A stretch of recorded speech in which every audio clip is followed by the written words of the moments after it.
ଆସନ୍ତୁ ଜାଣିବା ଓଡ଼ିଶାର ପ୍ରସିଦ୍ଧ ବ୍ୟକ୍ତି ଏବଂ ତାଙ୍କୁ ଦିଆଯାଇଥିବା ଉପାଧି ସମ୍ପର୍କରେ। ଅତିବଡ଼ି ଜଗନ୍ନାଥ ଦାସ, ଆଦିକବି ବାଲ୍ମୀକି,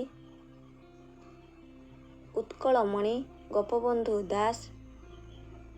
ଉତ୍କଳ ଗୌରବ ମଧୁସୂଦନ ଦାସ, ଉତ୍କଳ କେଶରୀ ହରେକୃଷ୍ଣ ମହତାବ, ଉତ୍କଳ ଭାରତୀ କୁନ୍ତଳା କୁମାରୀ ସାବତ, କବିସୂର୍ଯ୍ୟ ବଳଦେବ ରଥ, କବିଚନ୍ଦ୍ର କାଳୀଚରଣ ପଟ୍ଟନାୟକ, କବି ସମ୍ରାଟ ଉପେନ୍ଦ୍ର ଭଞ୍ଜ, କବିବର ରାଧାନାଥ ରାୟ, କାନ୍ତକବି ଲକ୍ଷ୍ମୀକାନ୍ତ ମହାପାତ୍ର, ଗୁରୁଜୀ ଏମ୍.ଏସ୍. ଗୋଲୱାକର,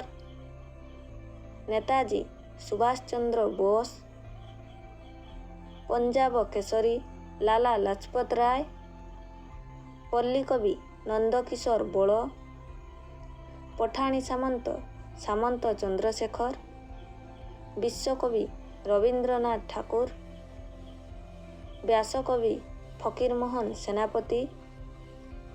ବଙ୍ଗବନ୍ଧୁ ମୁଜିବୁର ରହମାନ, ବାପୁଜୀ ମହାତ୍ମା ଗାନ୍ଧୀ, ଭକ୍ତକବି ମଧୁସୂଦନ ରାଓ, ଭାଗ୍ୟର ମଣିଷ ନେପୋଲିଅନ, ଭାରତର ନାଇଟିଙ୍ଗେଲ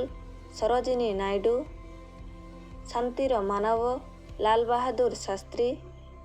ଶୂଦ୍ରମୁନି ସାରଳା ଦାସ, ସୀମାନ୍ତ ଗାନ୍ଧୀ ଅବଦୁଲ ଗଫୁର ଖାଁ, ପ୍ରକୃତ କବି ଗଙ୍ଗାଧର ମେହେର, ସ୍ୱଭାବ କବି ଗଙ୍ଗାଧର ମେହେର,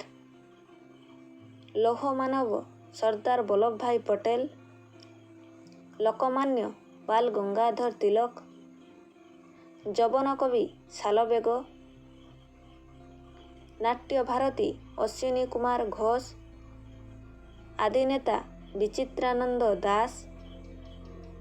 ଆଦିନାଟ୍ୟକାର ଜଗମୋହନ ଲାଲା,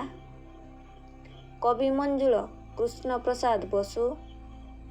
ପ୍ରେମିକ କବି ମାୟାଧର ମାନସିଂହ, ସନ୍ଥ କବି ଭୀମ ଭୋଇ, ଗଣକବି ବୈଷ୍ଣବ ପାଣି, କବିସାରଥୀ ଡକ୍ଟର ଶ୍ରୀଚନ୍ଦନ ମହାପାତ୍ର,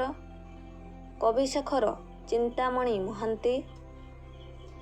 ଜାତୀୟ କବି ବୀରକିଶୋର ଦାସ, ବିଦଗ୍ଧ କବି ଅଭିମନ୍ୟୁ ସାମନ୍ତସିଂହାର, ରାଜକବି ଜୟଦେବ, ଗାୟକ ସୁଧାକର ବାଳକୃଷ୍ଣ ଦାସ, ଗାୟକ ଶିରୋମଣି ରଘୁନାଥ ପାଣିଗ୍ରାହୀ, ବାଣୀକଣ୍ଠ ନିମାଇଚରଣ ହରିଚନ୍ଦନ, କିଶୋର କବି ଶ୍ୟାମସୁନ୍ଦର ଦାସ, କର୍ମବୀର ଗୌରୀଶଙ୍କର ରାୟ, ଭୂମିପୁତ୍ର ବିଜୁ ପଟ୍ଟନାୟକ, କଳାନିଧି ବାଞ୍ଛାନିଧି ଶତପଥୀ, ଲୋକରତ୍ନ ଡକ୍ଟର କୁଞ୍ଜବିହାରୀ ଦାସ, ଉତ୍କଳ ଘଣ୍ଟ ଯଦୁମଣି ମହାପାତ୍ର, ଭଜନ ସମ୍ରାଟ ଭିକାରୀ ବଳ, ଶିକ୍ଷକ ଗୌରବ ବନମାଳୀ ବ୍ରହ୍ମଚାରୀ, ନୃତ୍ୟ ପ୍ରବୀଣା ଶ୍ରୀମତୀ ସଞ୍ଜୁଲା ପାଣିଗ୍ରାହୀ, ନାଟ୍ୟାଚାର୍ଯ୍ୟ ରଘୁନାଥ ପଣ୍ଡା, ଉତ୍କଳ ଭୀମ ପଦ୍ମଚରଣ ପଟ୍ଟନାୟକ, ଗାୟକ ରତ୍ନାକର କାହ୍ନୁଚରଣ ପତିଶର୍ମା।